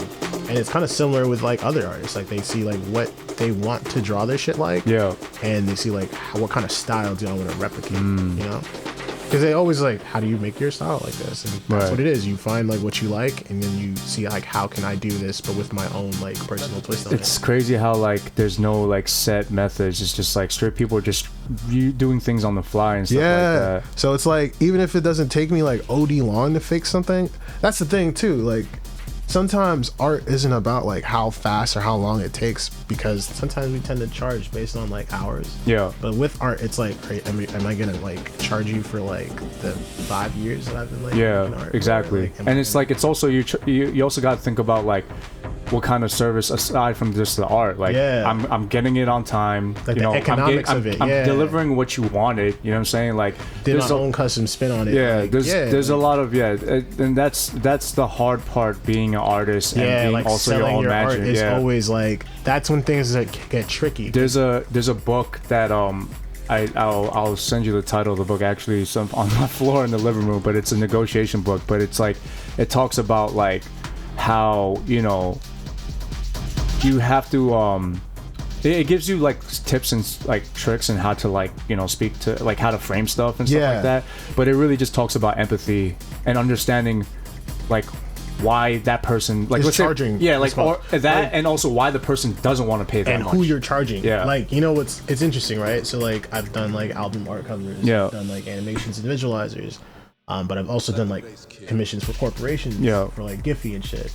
And like, it really depends, because like budgets can change. Like, you know, like when you're working with like another artist, like a rapper, you can't really, it's hard to always expect them to have that same budget. It just tends to be like, not to like, you know, shit on rappers, but it's like the amount of like income actually available to them to spend on like art is usually like not like OD, you know, not to be rude. I hate independent artists, like, man. Like, yo, trust me, you're talking to a guy who's a DJ and have to deal with that bullshit. Trust me, it's like, those guys do not come prepared. When you try to cut corner everywhere else, bro. Oh my god, bro. It's like, don't get me started. It's like on it's a how would I say this? It's like the crab in the barrel. Like, mentality. Everyone's trying to get it over someone else, but nobody wins. But no one. So I'm gonna be like, I'm gonna try to like spend less on this. It's almost like with photography. You know, like photographers, they'll be like, yo, you just point a camera, and it's not just pointing camera. You know, you're taking a picture, you're editing the shit, you're uploading the shit, you like, right settings, you're setting up, your camera was expensive as fuck, and like now people are like, oh, okay, well, you're just drawing, you're just drawing pixels. And I'm like, that's the thing. You know what's funny about that when they say that? Like, what is fair though? You know what I'm saying? Like what is fair? Like, why aren't you drawing this then? You know what I'm saying? Like, if it's that easy. Exactly. Like go yo, MS Paint is free. Like, you know what it is? It's like, it's one thing to be like, okay, I'm not sure about that price, but it's just like straight up like, oh nah, man, I ain't fucking with it. Like, and it's just like, yo, bro, like, what do you expect? Do you think, are you gonna just approach me and do like make me like I'm gonna just do shit for free? It's okay to say it's okay to be like, okay, maybe that's like up beyond my budget. Let's negotiate. But they don't even do that. It's just like straight up like, oh nah, I'm gonna just, because a lot of them are bad businessmen, and they do the worst thing. Oh, I'll hit you back up later, and they fucking try to find somebody else cheaper, and it's just like, all right, man, go fuck yourself. You know, what's something I've found interesting is that like I'm not just an artist a lot of times. Like, they'll come to me and be like, I want an album art, but I don't know what of. Or like, here's a picture of me. Right. I know that you draw. Can you do something like that in this style? And now at this point, you're consulting them. Yeah, it's consulting. It's art direction. It's references. It's like, I'm not PR. I'm not. Like, it's not like you just. It's not like you just like, okay, I'm sitting here, I'm gonna draw it. It wasn't like I'm hired by a company who's like, here's the rule set of what we want and how we want it. Go. Like, nah. A lot of it tends to be like, let's try to explore this and figure out like what else we can do, and that gets lost a lot. And no funny shit. I get it. Like it can be easy to like not think of all that goes into it, especially as a business owner. Right. Like, imagine if I couldn't sell my own if I couldn't make my own graphics. Like there's a reason why I do like graphic based like clothing, because that's what I'm good at. You know, like I can't, you know, I'm not like a textile designer. Right. I'm not a high fashion designer. I can't like do cut and sewn shit. I can't like sew shit myself. I can't manufacture shit myself. Maybe I could do some screen prints, but like, you have to like work to your strengths. So like as a rapper, right, or as any kind of artist trying to put out their own shit, like you're not drawing shit, so you wouldn't know like how much work or effort goes into it. So it always is like weird when it comes to pricing. Yeah, because no one wants to like really shell out. Like that, you know, I feel like, and the thing about this book, this is a mindset that you might help you shift a little bit and figure that out. And it kind of sucks because you have to really investigate, but it actually says like a lot of people think in negotiation the worst answer is to hear no. Yeah, it's actually the best answer. Yeah, because at that point that's when the negotiation actually starts. Yeah, and you start figuring out why you're saying no. Yeah, and then once you figure out why they're saying no, then that's when you can kind of like come up with a plan and weigh your options. Yeah, exactly. But like again, I just feel like a lot of people come off the wrong way when they give this weird like look and all that stuff, and it's just like, all right, man, you're already kind of like you're already just ready to like, you know, not even try to talk this out, you know, and it's just like. It is pretty rough. I mean, I deal with that all the time as a DJ. Mm-hmm. That's actually why I haven't been doing shows lately, because I'm just like, I'm kind of tired of like being taken advantage of. Yeah, like I'm tired of like doing this thing, and it's just like either I gotta choose to like get a low paying gig, and then or I or just don't do gigs, and I'm just like, because it's like it devalues you in a way, right? I mean, well, because at this, you know what it is at this point, the market for DJs, it's so fucked up because it's so accessible that people that just started learning, they'll just value themselves whatever. They'll do shit for free because they just want to practice, you know what I'm saying? And then get exposure, and or then be in a party. And then these event throwers are just like, all right, well, you know, that's what I expect, you know what I'm saying? So it's they like take advantage of it. So like to me at this point, like that's why I'm trying to get into the more media space, and because that's where the money is. Yeah, like to me, like and you know what, I took a step back and realized like I'm not DJing for money. Like I don't care about that. Because if I did care about that, one, I'll be a really depressed fuck. Because being a DJ for Brian, you're just like for a lot of people. And, you know, don't get me wrong, there are a lot of successful DJs in the local scene, but I'm not a clout person. Yeah, and I'm also like not you're not trying to market yourself. Yeah, and I'm not like a person to kiss ass either. So like, not saying that all these DJs do that, but like, I don't like going to people's events just for the fact that they might book me. You know what I mean? Like that's not genuine. You know what I'm saying? Like that's kind of like fake, and I don't do that. So like, and like to me, it's like, if that's the case, then I'd just rather not do it. It's like monetizing your free time. Yeah, and to me, at the end of the day, like, I'm DJing because I'm doing it because I like it. I love music. I love sharing music, and this is where I do it. This whole streaming shit. You know, whether you tune in or not, like there are people that come on and get to hear some cool shit. It's only, you know what it is? Even when I get gigs, I don't get to play all the cool shit I get to play because it doesn't fit the fucking narrative, right? Yeah. Like some places are just straight about turning up. Some places are just straight up about rap, dancehall. And that's a skill. That's a skill too. Yeah, like you know what I'm saying? To, like fill out the room. So like that is a miss for me. Is a missed opportunity because a lot of the stuff I do like to hear are very, you know, it's different. It's so like, niche. Exactly. Yeah. So like, I will never get the opportunity to share those tracks out. Yeah. But yeah. Anyway, the whole being an artist, whether it's like a creative or anything like that, it's very hard to put a price on that. Yeah. You know what's interesting though? Like the medium of like graphic design, like not just drawing, but like, you know, like photoshopping and like editing. A lot of that is like kind of pre-baked tools, like not for nothing. Like I'm learning Photoshop now, you know, like in depth now, and I've been doing most of my shit in GIMP. Yeah. But like, it's really interesting when you look at like a graphic designer, because I think they tend to work with the corporations themselves, rather than like the people. You know, like if they do an album cover for someone, like it's all done in Photoshop or Illustrator, like it might be like a stack, like all for it, and there's no one complaining. It's just like, yep, that's the budget. Go. Yeah, exactly. Versus like interfacing with like an artist directly, and then it's like, oh, maybe my prices are too high. Yeah, no, like. Yeah, and that's the problem with, you know, dealing people front facing, because like they feel more comfortable of like, you know, making, and then they start making suggestions, and it gets pretty messy. Honestly. But yeah, man. I guess I think we're getting to the end of everything. I mean, we got over the couple of subjects that we were talking about, but let's. That was tech, right? Oh yeah. So the tech side. Let's so like what got you into, well, let's talk about what you do exactly in tech. Like what's the trade that you do? So currently, like, full stack developer. So what that is, like, yes, I technically can develop or design a website. Yeah, that's not the main function. It's split into a team. You make the functionality of the website. Right. So like a good example of this would be, you see YouTube right now, like one person built that search bar. Yeah. One person built the video player. One person built like the little profile that shows up. The like button. Someone built the share button. Someone built the home. Like, so it's like breaking things down into these little pieces so that we can work on them individually and then like make them work in a way that's helpful for like whoever we're working for. So like for So Far Sounds, if you go to sofarsounds.com, you can see like the website, like it's live. I work on the admin side of things, so you can't see it unless like I sign in. Right. My admin password type shit. But like, yeah, it's just like you solve problems and it's really well. I fuck with it. And it's really interesting because like for the longest time it was hard as fuck to really get into because it's really confusing. Like the explanation I just gave was very vague. Yeah. Right. Yeah. But that's like, it's a vague industry because of like how many different ways you can use it. Like there are developers who make shit for the blockchain, which is just like hashing like data, right, and encrypting shit, and then like spitting it back out, and then being able to retrieve that information. Right. That's in itself its own thing. Or like maybe this guy works for a bank. Maybe this guy works for Spotify, and he's like, let me program the thing that shows waveforms, like on this file.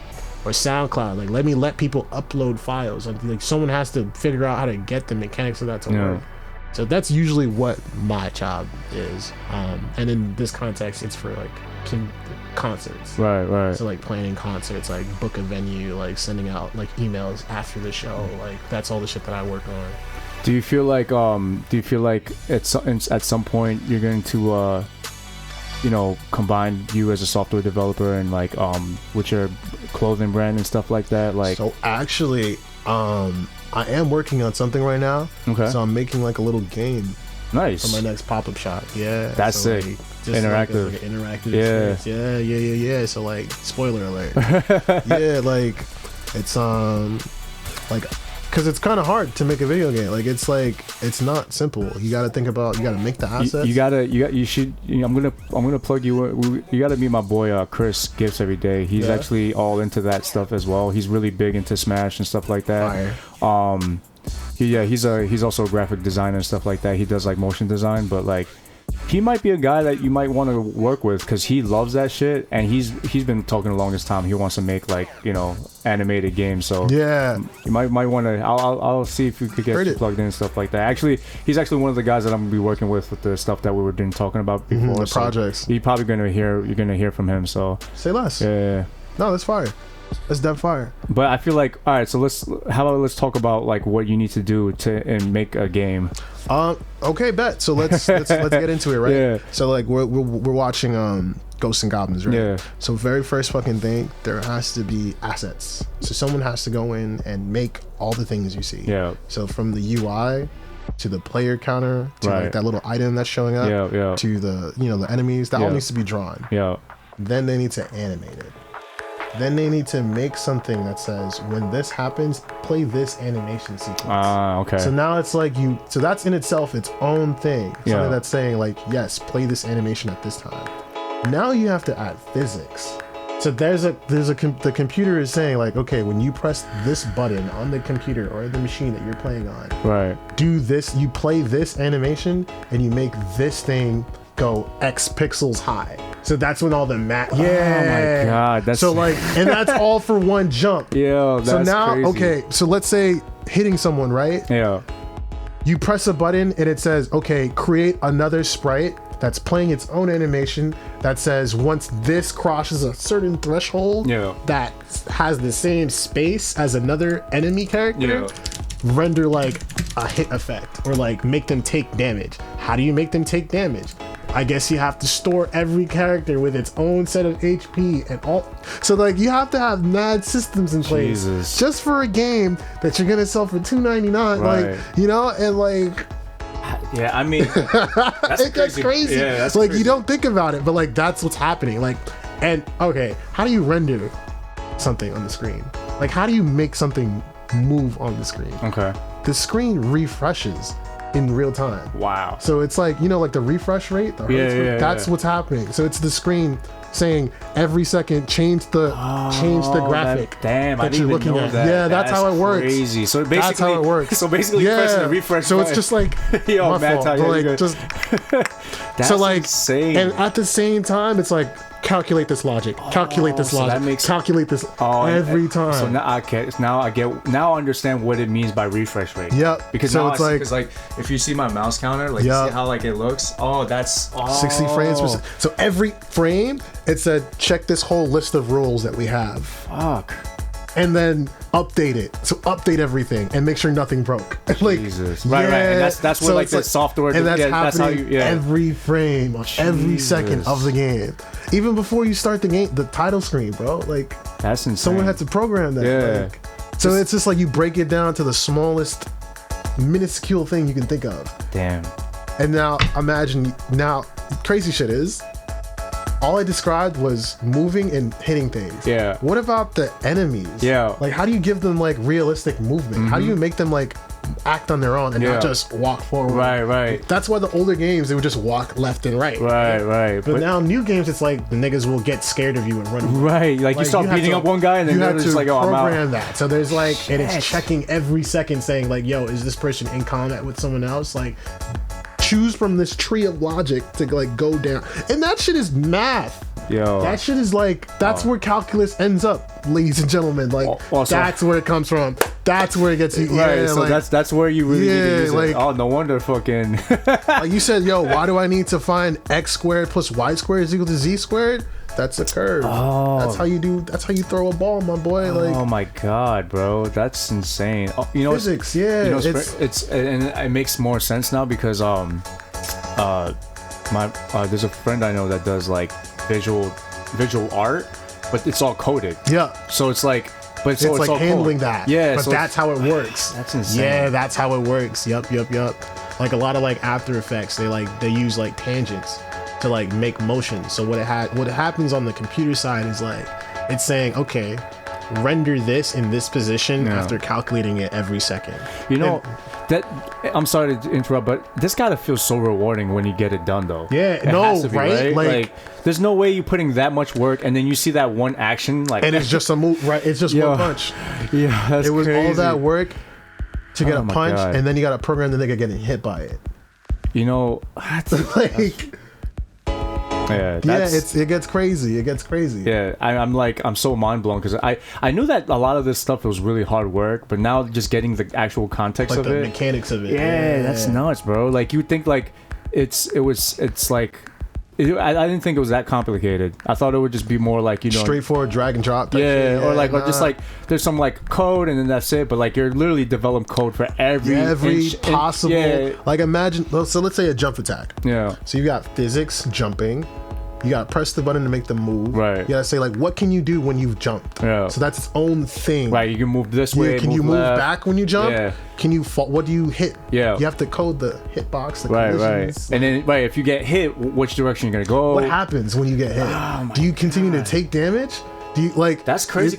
Like you gotta think of that shit. Oh my god. Yeah. So it's like, This is nuts, by the way. There's so many foot so soldiers much shit on the screen, right? There's so many foot soldiers. Someone dead said like, okay, when you defeat an enemy, make them increase the size of their sprite and make it zoom at the screen so it looks like they're coming at you. Yeah. What the fuck? Yeah, that shit is crazy. Yeah, man. And how old is this game? Like, yeah, this is like 90s right here. Yeah, this is 90s. Because I remember playing this for Super Nintendo, so this definitely 90s. They were programming that on a typewriter and putting it on a chip and saying, all right. Yeah, and that's the thing, right? Like I get it now. It's like, we have all this technology, but back then, like, because like technology moves exponentially, right? It does. We get so much new shit. There's a new development. What is it? Euler's rule. I remember my engineering school shit. Yeah, basically. What's that? So everything is like exponential. Okay. Like, there's exponential growth. Like we grow at a rate in like technology speaking. That's crazy. Yeah, it's like crazy. if you think 30 years ago. Then Apple Watch on my wrist. Yeah, exactly. Yo, we had Dick Tracy had a fucking Apple Watch, and we were like, yo, that's the coolest thing. Yeah, and that was back then. And we didn't even have actually a cell phone that was capable of doing anything. Bro, we got self-piloted cars. we got fridges with operating systems in them. Yo, it's fucking nuts. Like and then like the time that, you know, I remember the time I was born, like the closest thing that was crazy technology was like CD player. Yup. And that shit was skipping like crazy, you know what I'm saying? Yep. And that shit ate batteries like a motherfucker, bro. That was now like, you got a whole fucking library. I got like fucking 10,000 songs on this shit. It's nuts. On this, look at this tiny little phone screen crack. Yo, Apple sent me a new one. Like, So like, so knowing that back then, how hard shit must have been. But I think, you know what? Again, it goes back to the whole, like, because you were limited, you were able to make some beautiful shit. Yep. You know what I'm saying? Yep. Because, like, look at this shit. This shit's fucking nuts, this man. shit, and they're remaking this, actually. Yeah. Like, I know. I saw and it's all sprite and everything, too, right? Yeah, I follow the guy who did the artwork for it. He's a great artist, man. Nice. Like, and look, y'all, like... Yeah, this is crazy.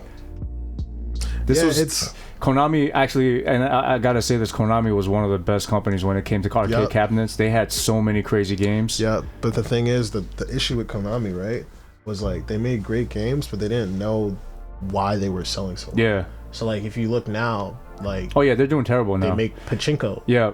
Like that's all they focus on, because they're all worried about money. That's all it was. You know what's funny? Konami's the only company that I feel like that does not give a shit about the gaming culture. Yeah, you know it's just like, we make money from this, right? Yeah, exactly. And that's it. Like, which is like very American. It like, is. It's like a very business way. Because every other company's now is like, no, we got to make a fun game. Like we love these. Yeah, we got to make fun games. We were in childhood. Yeah. These guys are like, so. Yeah, these guys are like children. Nah, we gotta fucking make gambling systems. Do children make money? Like, I'm gonna put fucking microtransactions. I'm gonna put Raiden. I'm gonna put Raiden in a fucking pachinko machine and shit like that.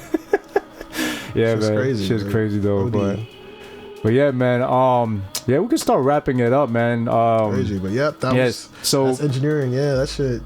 Yeah, I mean, that was a really eye opener. I'm really it really gives me more respect on all these people that is doing this, especially nowadays that's still doing it. Yeah. Of course, I'm sure it's a lot. There's a lot more capabilities that you can do with a smaller like team. You can like assemble. Yeah, but still doesn't change the fact that all this stuff is hard work, and you need a lot of good people to be getting onto this and willing to do it. Like, you really have to have passion to do shit like this. You know what I'm saying? Especially when you're selling an indie game. Like, these guys are selling it for like 10 beans, and that work I just described, like I get paid a pretty good amount for like the work that I do. So imagine like doing all that effort and then like you sell your shit for $5. So I have 5 beans. Like, so as far as as you know, we're gonna head towards the end of the podcast. Let's talk about what you got planned. Like, I don't want you to reveal too much, but like what you got planned for your clothing brand. What are you thinking about, like your visual art and stuff like that? Like, where you trying to like go for at this point? I'm trying to work more. I say this every year. I want to work with like corporations, which kind of sucks. Kind of sounds like I'm a sellout, but it's a way of like legitimizing my art. Yeah, I mean, listen, at the end of the day, it's one of those things. It's inevitable. Like, if you're trying to be successful, you got to collaborate with the big guys. Yeah. Yep. So I want to do like I want my shit to show up like TV ads. I want my shit to show up like billboard, like, and I'm not trying to do it to just anyone. Yeah. But you gotta definitely find it has the right. To be worth my time. Yeah, definitely gotta align with your vision for sure. And when it comes to the brand, like the team has been like I have a team now. Yeah. Like I've got my boy Angelo. He's been doing like most like the retail and like physical store stuff, and he's like fucking amazing. Awesome, this, bro. That's good. And I got my girl Vicky. She's great. You should follow her. She's like Vicky on Instagram, Lil Vix on Instagram. Okay. Dope. And those two, like, I can trust them with so much, and they do so much for me, and they help me out so much. And I want to be able to grow more of a team where I can like not just like hire the homies or whatever. Yeah. It's not about that. It's like I want to be able to like give them legitimate things that they can say like, yeah, I did that. Yeah. And like wherever they want to go with their professional career, whether it's like maybe Null becomes like some multi-million-dollar fucking corporation or whatever, who knows? But like before then, like I want to have them to be able to say like, this is like legitimate work that like helped me out, that I was able to show to someone else, and they were like, yep, I'm gonna give you money for that. And also creating a safe work environment. Yeah, because I feel like a lot of a lot of people, especially in the creative industry, I feel like there's a lot of toxic, like, yeah, exactly. Like like the way I see it is, they're not my employees. They're like teammates. Yeah. You know, and that's like, the difference. I don't own you. Yeah. You are like, I value you. Like, I value them so much. Like, I'm never gonna just like downgrade them to just be the help or some shit. You feel me? Like, it was never about that. I think it's important to really know that they're really into the idea, rather than they're just saying, I'm with it. Like, it's less than just someone just helping out. Yeah, exactly. You know? Like, because I feel like they have a bigger impact than that. Because, you know, in order for you guys to keep doing this and doing this with the 100% productivity, you got to be able to like deal with the hardest or the most boringest day, and being able to like handle it and feel content with it. You know what I'm saying? Because if you're stressing out, or the work environment's like stressed out, like of course it's gonna be always stressed out, but it's not that stressed out where like you're not happy constantly. Then it's like it's gonna fall. But yeah, man, good luck to that. You know, shout out to Kris coming out. Check his Instagram, no NYC. Cool stuff there, you know what I'm saying? Definitely check out for his winter collection. He's about to drop soon. Do you have a website and everything like that? Yeah, nonyc.com. There you go. That's mad easy to remember. Straight off the tongue. But do you want to make any last words, any shout outs, anything like that? Definitely shout you out for having me. Oh man, thank you. I appreciate you. Like, it's crazy because I had so much respect for you as like as a DJ. Also as like, you know, what is it called? Like, you give someone like the same ingredients, but you see what they do with it, and it's like we are interested in the same things, but we're doing some different stuff. Shit. Like, and I love that. Like, it just shows you like how much like that influence can have on you. And you know, it kind of legitimizes like these things where people are just like, whatever, it's just a game. Well, I mean, at the end of the day, we want more of us out there, right? We want to, because like I feel like, I mean, now it's okay, but I feel like there was a lot of us that were kind of like shield what we like or what we what we really into because of like, you know, just exactly, because of like people judge stuff like that. Stuff scrutiny like that would be crazy. So you know, I'm always about you know more people about the culture, you know what I'm saying? And also more about bringing people together and bringing people, sharing each other's cultures and embracing it rather than appropriating it, you know what I'm saying? So, you know, shout out to you, man. I really appreciate you coming out. I had a great time. You know, next time we'll probably do another episode, whatever, but you know, we'll keep it locked in, and we'll definitely me and Kris are gonna get to some stuff too, but you know, we'll keep that under wraps till later. All right. Heard it. All right, man. Peace out, y'all. Love y'all. Peace.